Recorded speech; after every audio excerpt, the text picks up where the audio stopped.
Assalamualaikum warahmatullahi wabarakatuh. Perkenalkan, di sini kami dari kelompok 4 ingin mempresentasikan hasil tugas UTS kami, yang dimana di kelompok ini kami terpilih menjadi kelompok 4. Di kelompok 4 ini ada beberapa orang, terutama saya, Dede Gunawan, dan teman-teman saya, Aditya Prasetyo, Dimas Aditya Atmaja, Rajib Kadapi, dan Putu Dwi Syaputra. Di sini kami kelas reguler 2, klaster 26B1. Yang mana di sini dosen pengampunya yaitu Bu Peranita Segala STMMPP. Di sini kami memilih kawasan Lapangan Merdeka Kota Medan. Untuk itu, di sini saya akan coba presentasikan hasil tugas UTS kami. Karakter visual kawasan Lapangan Merdeka Kota Medan ditinjau dari elemen fisik peninggalan pemerintahan kolonial Belanda. Abstrak. Kawasan Lapangan Merdeka Kota Medan merupakan salah satu kawasan peninggalan pemerintahan kolonial Belanda di Provinsi Sumatera Utara. Kontinuitas dan eksistensi bangunan-bangunan lama masih terlihat sampai saat ini dan masuk ke dalam bangunan cagar budaya Kota Medan yang harus dilindungi sebagai saksi monumental dari sejarah kawasan bekas pusat pemerintahan kolonial Belanda. Seiring berjalannya waktu, kawasan yang awalnya merupakan pusat pemerintahan berkembang menjadi kawasan komersil. Perkembangan kawasan cenderung memperlemah karakter visual kawasan Lapangan Merdeka. Perkembangan tersebut meliputi bangunan-bangunan lama yang berubah secara fisik maupun fungsi dan adanya bangunan baru yang tidak mengikuti citra kolonial kawasan. Perkembangan dan proses modernisasi kawasan Lapangan Merdeka menjadi dasar persoalan pelestarian dalam mempertahankan visual kawasan Lapangan Merdeka. Penelitian ini bertujuan untuk mengetahui elemen-elemen apa saja yang membentuk karakter visual Lapangan Merdeka sebagai kawasan peninggalan kolonial Belanda. Penelitian ini menggunakan pendekatan deskriptif, kualitatif, dan dengan landasan teori dan permodelan elemen fisik untuk proses analisis. Berdasarkan hasil dan pembahasan, kesimpulan yang diperoleh adalah berdasarkan analisis dan dari teori dan temuan di lapangan, dapat ditarik kesimpulan bahwa karakter visual kawasan Lapangan Merdeka Kota Medan sangat kuat dipengaruhi oleh elemen fisik kawasan. Pendahuluan. Kota Medan merupakan kota ketiga terbesar di Indonesia ditinjau dari jumlah penduduk, luas wilayah, dan industri kegiatan ekonomi di mana dalam sejarah dipengaruhi oleh pemerintah kolonial Belanda. Pasir dalam Husni 2003 menyatakan bahwa Kota Medan adalah contoh pembangunan daerah urban akhir abad ke-19 pada tahun 1869. Kantor pusat Delhi Madhya Pradesh dipindahkan di Kota Medan, tepatnya di daerah pertemuan Sungai Delhi dengan Sungai Babura. Pemindahan pusat pemerintahan ini menjadi awal terbentuknya kawasan pusat Kota Medan, dengan ditandainya oleh adanya sebuah ruang terbuka luas yang diberi nama Esplanade, yang kemudian berubah nama menjadi Lapangan Merdeka. Menambahkan bahwa kawasan mereka merupakan bagian awal terbentuknya Kota Medan yang diawali sebagai daerah perkebunan tembakau. Bangunan-bangunan yang ada sampai saat ini merupakan cerita masa lalu yang bisa diangkat kembali untuk dijadikan identitas awal dari Kota Medan sebagai kota perkebunan dan Kota Medan sebagai kota kolonial dalam perkembangannya. Kontinuitas kemenerusan dan eksistensi bangunan-bangunan lama di kawasan Lapangan Merdeka masih terlihat sampai saat ini. Bangunan-bangunan lama tersebut masuk ke dalam bangunan cagar budaya Kota Medan yang harus dilindungi sebagai saksi monumental dari sejarah kawasan Lapangan Merdeka, bekas pusat pemerintahan kolonial Belanda. Terdapat 8 bangunan lama di kawasan Lapangan Merdeka yang masuk dalam cagar budaya Kota Medan, yaitu Kantor Pos, Hotel Grand Ina, Bank Indonesia, Grand Aston, Bank Mandiri, London Sumatera atau Lonsum, Kantor Asuransi Jasindo, Stasiun Kereta Api Medan. Bangunan-bangunan yang sangat kuat secara visual, ornamen-ornamen yang dominan pada bangunan kolonial di kawasan ini, berupa garis-garis horizontal sepanjang dinding, penonjolan kolom bangunan, ekspos kolom, ukuran pelubang bidang dinding yang besar, pelubang bidang dinding sejajar menerus dan tampak ditata simetris, penggunaan keongan, ventilasi atap, dan penggunaan dormer atau tower di bagian atap. Sekian itu presentasi dari saya dan selanjutnya akan dilanjutkan oleh teman saya. Assalamualaikum warahmatullahi wabarakatuh. Nama saya Putu Dwi Saputra, NPM 1914310055. Di sini saya akan melanjutkan presentasi dari rekan saya mengenai karakter visual kawasan Lapangan Merdeka Kota Medan ditinjau dari elemen fisik peninggalan pemerintahan kolonial Belanda. Di sini saya akan melanjutkan persentase dari pendahuluannya. Untuk kondisi fisik bangunan-bangunan lama ini masih sangat baik seperti aslinya, walaupun beberapa bangunan sudah mengalami perubahan fungsi dan penambahan massa bangunan di beberapa persil bangunan lama.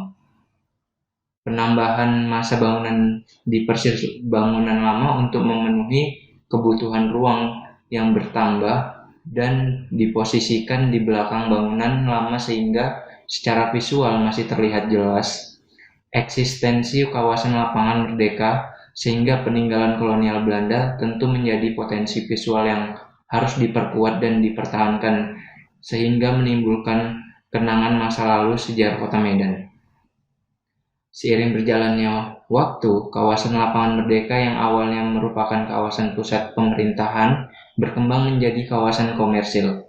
Perubahan tersebut karena kawasan lapangan Merdeka terletak di Kecamatan Medan Barat yang berada di tengah pusat kota sehingga berimbas langsung dari perkembangan Kota Medan.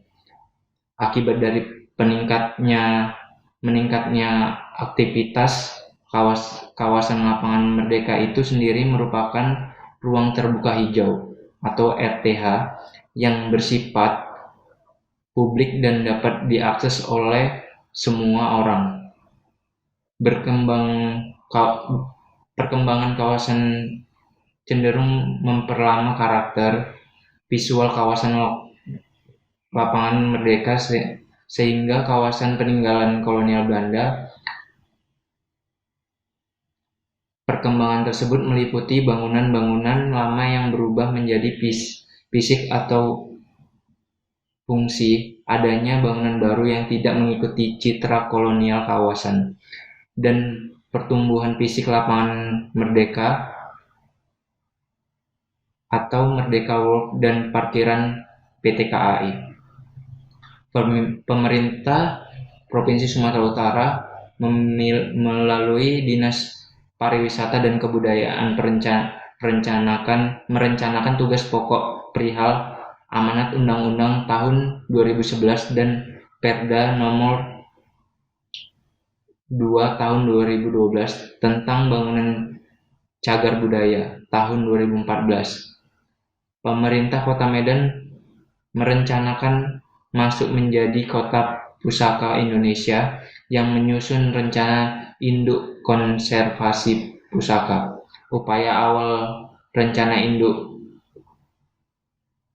pusaka dimulai dari tahun 2017 dengan menunjuk perusahaan konsultan asal Bandung, PT Nusantara Citra, merancang rencana tata bangunan dan lingkungan atau RTBL kawasan lapangan Merdeka dengan tujuan menjadi kawasan wisata historik. Perlu adanya kajian historikal untuk mengetahui karakter masing-masing pada kawasan tersebut. Kota Medan merupakan kota ketiga terbesar di Indonesia ditinjau dari jumlah penduduk, luas wilayah, dan industri atau kegiatan ekonomi, di mana ada dalam sejarahnya dipengaruhi oleh pemerintah kolonial Belanda, Pasteur atau dalam Husni tahun 2003 menyatakan bahwa Kota Medan adalah contoh bangunan daerah urban akhir abad ke-19. Pada tahun 1869, kantor pusat Delhi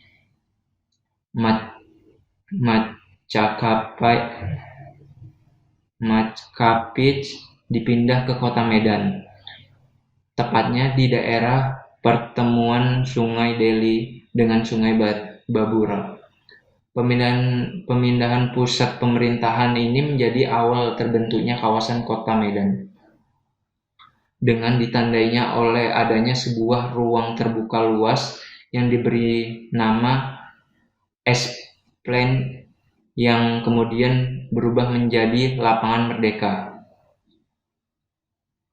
Wahyu Salmina dan Firman 2004 menambahkan bahwa kawasan lapangan Merdeka merupakan bagian awal terbentuknya Kota Medan yang diawali sebagai daerah perkebunan tembakau Delhi.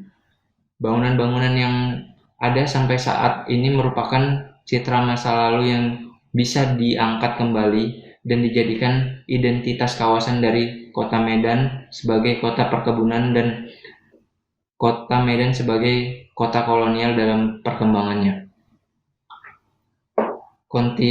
Kontinuitas atau kemenerusan dan eksistensi bangunan-bangunan lama di kawasan lapangan Merdeka masih terlihat sampai saat ini. Bangunan-bangunan lama tersebut masuk dalam bagian cagar budaya Kota Medan yang harus dilindungi sampai saat ini. Bangunan-bangunan lama tersebut masih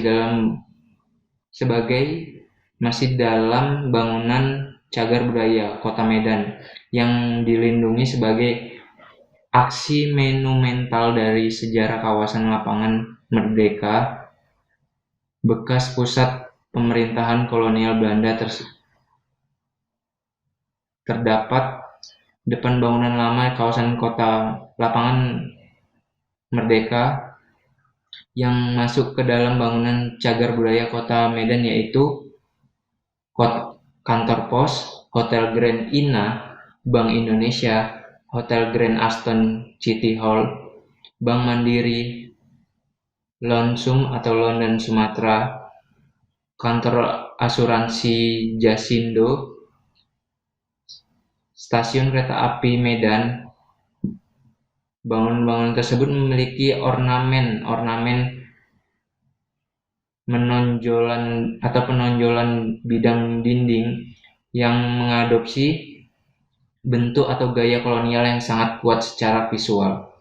Ornamen-ornamen yang didominan pada bangunan kolonial kawasan ini berupa garis-garis horizontal sebagai dinding menonjolan kolom bangunan atau expose kolom, ukuran lubang bidang dinding yang besar, pelubang bidang dinding sejajar, menerus dan tata simetris, penggunaan keongan atau ventilasi atap, dan penggunaan dormer atau tower di bagian atap. Selanjutnya tinjauan pusaka. Lineage pada tahun 1985 menyatakan bahwa struktur fisik kawasan mempengaruhi penangkapan gambar sebuah kawasan. Pola hubungan objek atau elemen dengan objek, elemen yang lain dapat dipahami, dikenali, bisa langsung dilihat dalam ruang kawasan, dan bisa langsung dilihat pola keseluruhannya oleh pengamat. Struktur berkaitan dengan fungsi kawasan tempat objek atau elemen tersebut berada di Zout. Menambahkan untuk mengidentifikasi tekstur dan pola tata ruang kawasan atau urban pabrik, serta mengidentifikasi masalah hubungan antar urban solid dan urban void, serta keteraturan massa dengan ruang kawasan. Karakter visual kawasan terbentuk dari beberapa suasana karakteristik. Dalam Kamus Besar Bahasa Indonesia, karakter adalah sifat-sifat atau ciri-ciri yang membedakan suatu objek dengan yang lain. Sementara visual adalah dapat dilihat dengan indera penglihatan atau mata, dan kawasan adalah daerah tertentu yang mempunyai ciri tertentu.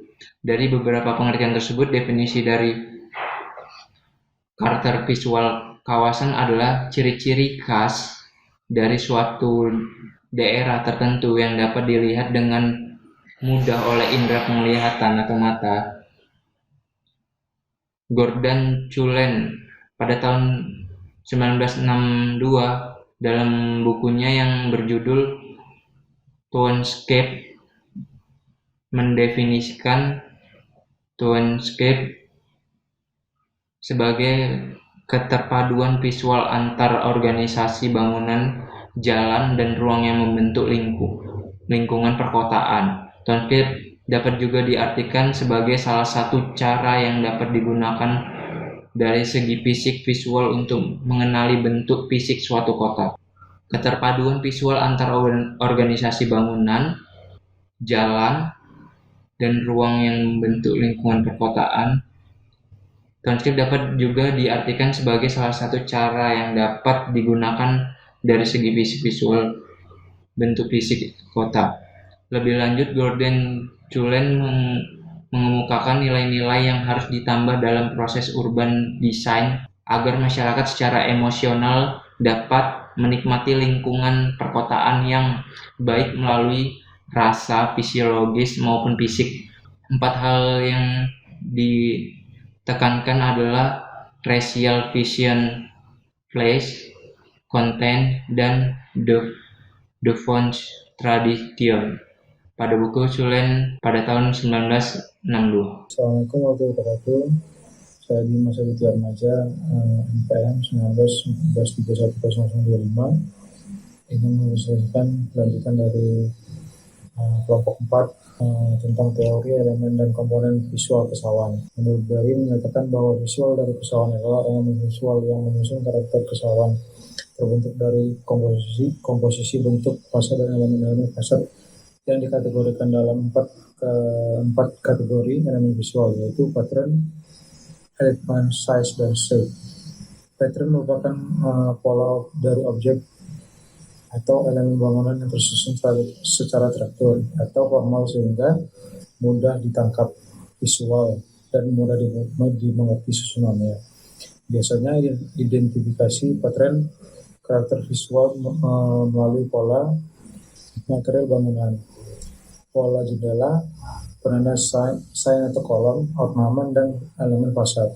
Salah satu cara paling efektif dalam menciptakan hubungan dan kesatuan adalah pengaturan elemen sepanjang jalan melalui pejajaran atau elemen.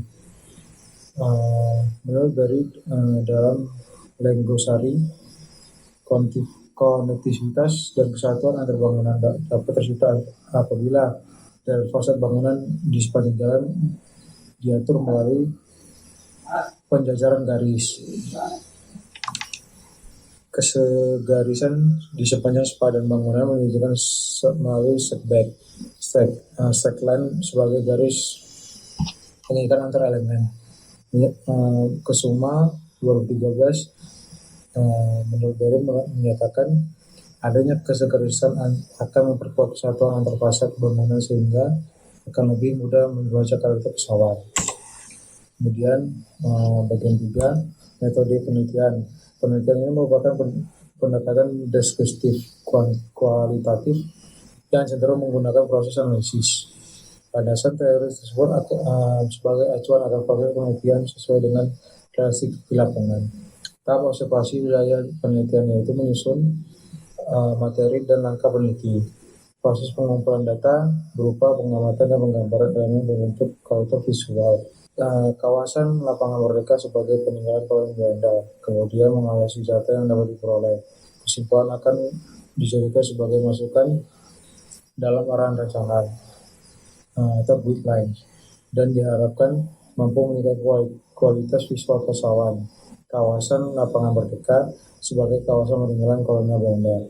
Lokasi penelitian, wilayah amatan adalah kawasan Lapangan Merdeka Kota Medan dan mengambil delineasi pada layar pertama bangunan setiap sisi jalan yang mengelilingi Lapangan Merdeka.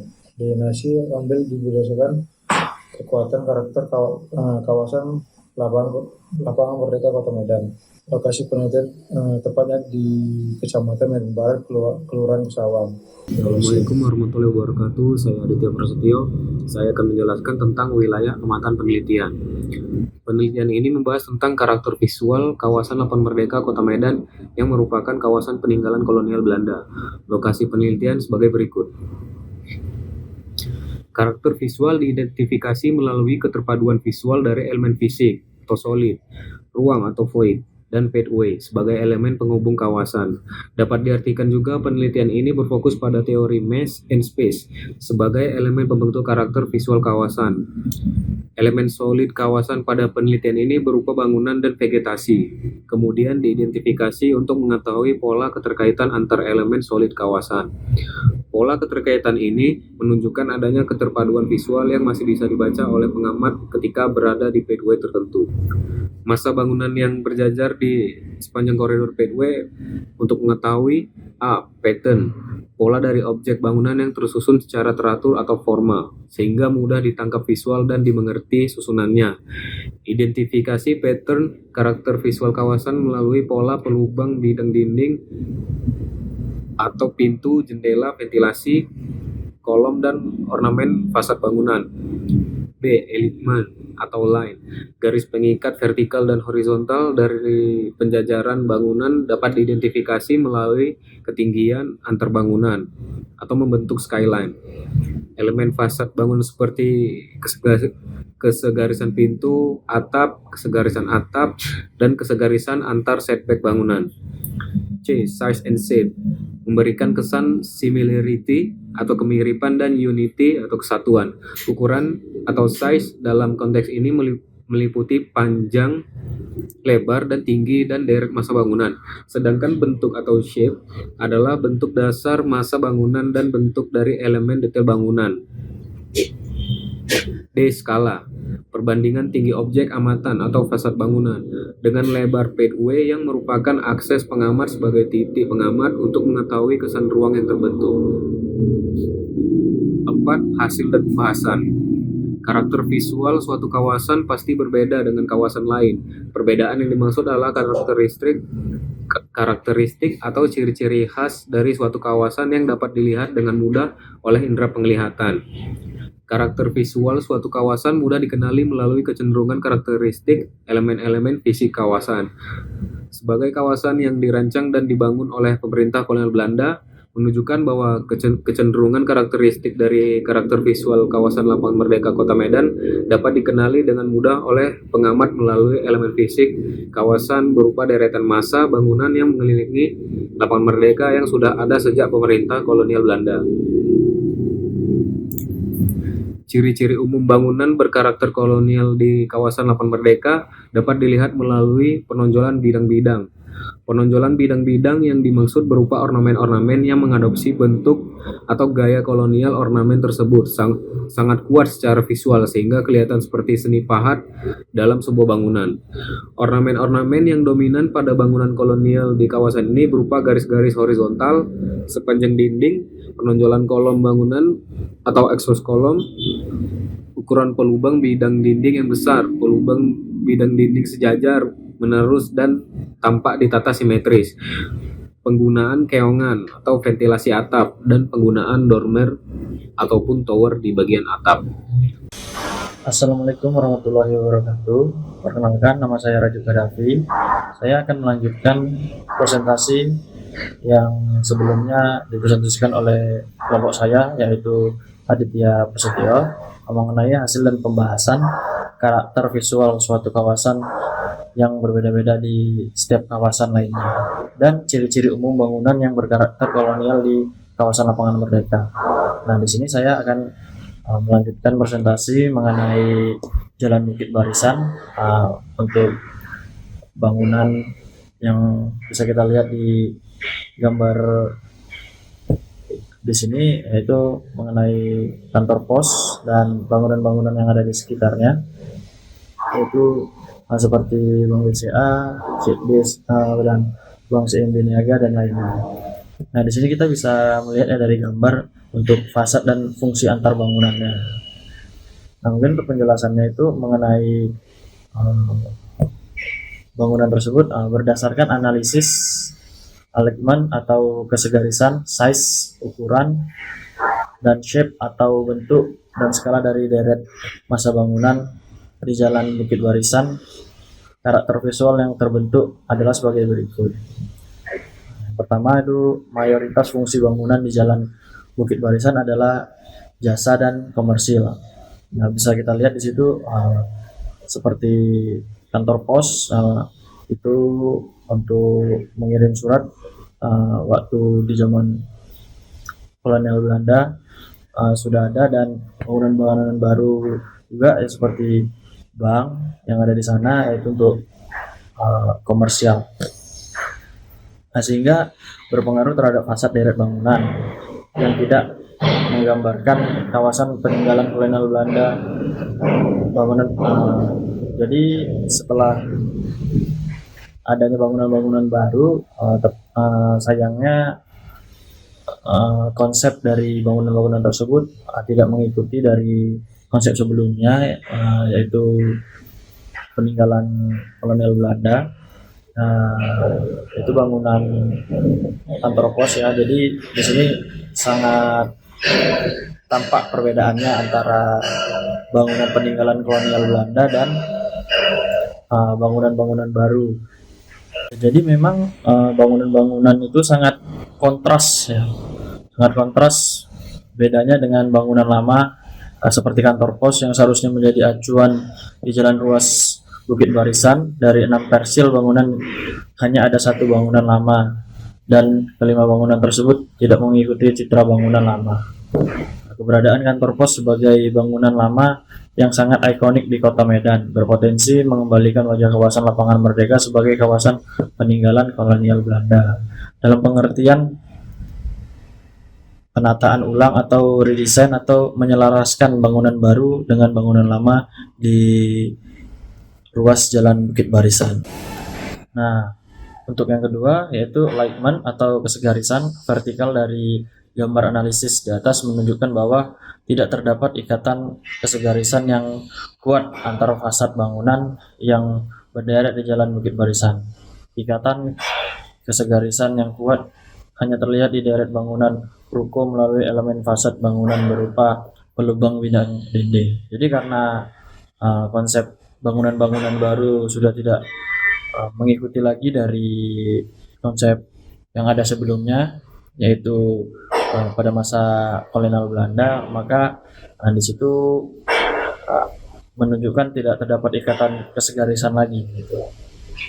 Nah, untuk yang ketiga yaitu shape atau bentuk pelubang bidang di dinding dari bangunan lama kantor pos dibagi menjadi 2 bentuk yang masif, yaitu bentuk persegi yang memanjang ke atas dan bentuk persegi dengan lengkungan di bagian atasnya. Sementara untuk bangunan baru, mayoritas pelubang bidang dinding memiliki bentuk yang terkesan lebar atau luas, mencerminkan ciri bangunan modern yang fasad bangunan didominasi oleh pelubang dinding bidang dinding. Jadi seperti bangunan baru itu sudah banyak seperti ya kaca-kaca yang kita lihat kan yang ada di Kota Medan ini. Jadi memang jauh memang terlihat yang mana yang bangunan-bangunan baru dan mana yang peninggalan kolonial Belanda.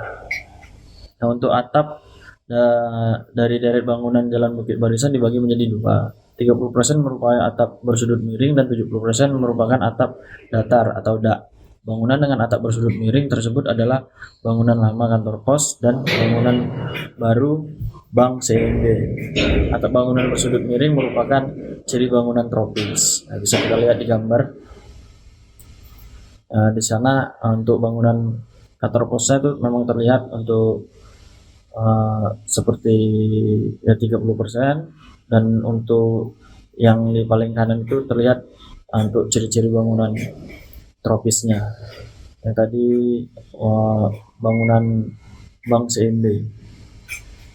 Nah, untuk ruang antar bangunan atau jarak dapat menjadi perwujudan karakter visual apabila membentuk pola pengulangan yang teratur. Tetapi pada deret bangunan di Jalan Bukit Barisan tidak terjadi ruang antar bangunan atau jarak yang teratur dan membentuk pola. Jadi untuk jarak dan polanya juga sudah tidak teratur, ya sudah tidak lagi mengikuti pola-pola yang ada sebelumnya. Nah, untuk yang keenam yaitu adalah size.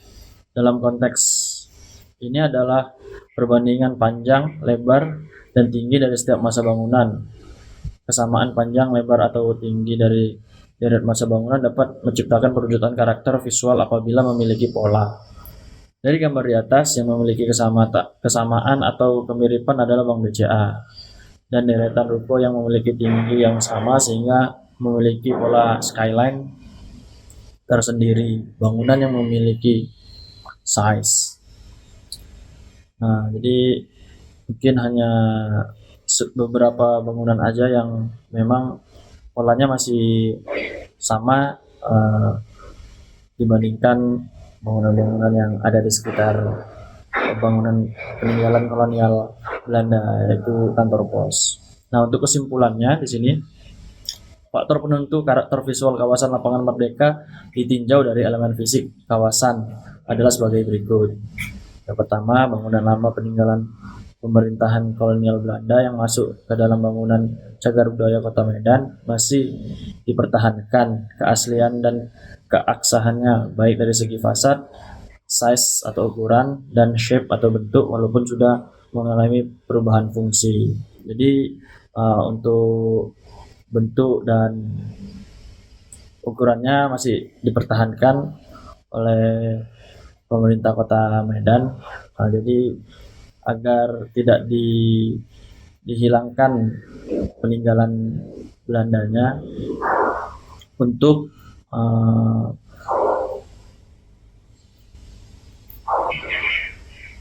tetap tahu bahwasannya memang bangunan tersebut sudah berdiri sejak kolonial Belanda.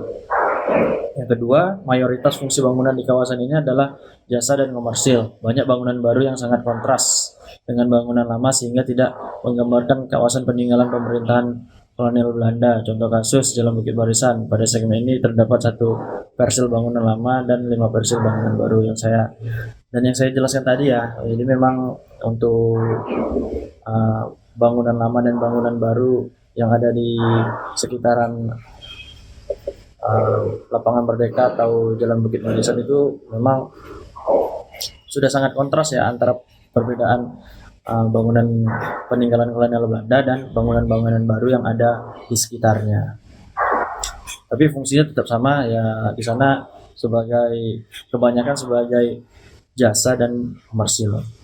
Kesan dan ketiga nih, kesan kawasan peninggalan pemerintahan kolonial Belanda sangat terasa di segmen Jalan Balai Kota, Jalan Pulau Pinang, dan Jalan Stasiun. Hal ini dikarenakan 50% dari total persil bangunan merupakan bangunan lama yang berada di segmen masing-masing. Nah, jadi untuk di kawasan-kawasan yang saya sebutkan tadi memang lebih terasa bangunan-bangunan peninggalan Belanda, karena memang di sana lebih banyak bangunan-bangunan lama yang masih dipertahankan, dan untuk bangunan-bangunan barunya memang tidak begitu banyak dibangun di kawasan yang saya sebutkan tadi.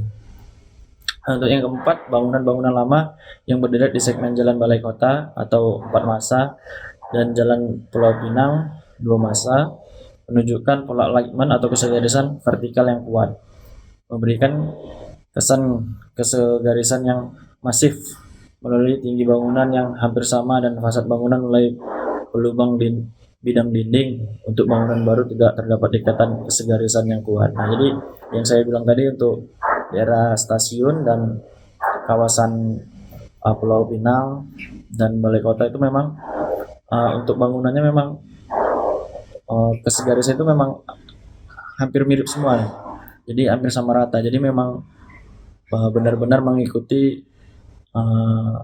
bangunan yang ada di sekitarnya. Jadi masih kental sekali itu untuk mencerminkan bahwasannya itu bangunan-bangunan lama, bangunan-bangunan dari kolonial Belanda. Atau yang kelima, shape atau bentuk. Atap yang bentuk pola terdapat di segmen Jalan Balai Kota. Keempat, bangunan lama yang berderet beratap datar atau dak dengan ketinggian bangunan yang hampir sama. Bangunan-bangunan baru di segmen ini mengikuti bentukan atap tersebut sehingga menciptakan kemiripan atau similarity visual dan bentuk atap tersebut. Yang keenam, ruang antar bangunan jarak membentuk pola terdapat di segmen Jalan Pulau Pinang. Pola pengulangan yang teratur sehingga menjadi perwujudan karakter visual. Nah, jadi ada beberapa untuk pola-polanya memang pengulangan. Nah, jadi dapat menjadi perwujudan karakter visual. Untuk yang terakhir yaitu adalah shape, bentuk berlubang bidang dinding atau fasad bangunan-bangunan lama secara keseluruhan di kawasan ini dibagi menjadi dua bentuk yang masif, yaitu bentuk persegi yang memanjang ke atas dan bentuk persegi dengan pelengkungan di bagian atasnya. Lubang bidang dinding bangunan lama di antara menerus dan tampak simetris, sedangkan bangunan baru lubang bidang dinding memiliki bentuk yang terkesan lebar atau luas mencerminkan ciri bangunan modern yang fasad bangunan didominasi oleh lubang bidang-bidang. Nah, jadi untuk bentuknya memang sangat kelihatan mana bangunan lama yang ada sejak kolonial Belanda dan mana bangunan-bangunan baru yang baru dibuat di masa-masa sekarang. Jadi memang untuk shape-nya atau bentuknya memang terlihat mana yang lama dan mana bangunan modern yang baru dibangun. Dan mungkin itu saja persentase dari kelompok saya. Jika ada kekurangan dan salah kata, kami mohon maaf. Mungkin itu saja yang bisa kami sampaikan. Terima kasih. Assalamualaikum warahmatullahi wabarakatuh.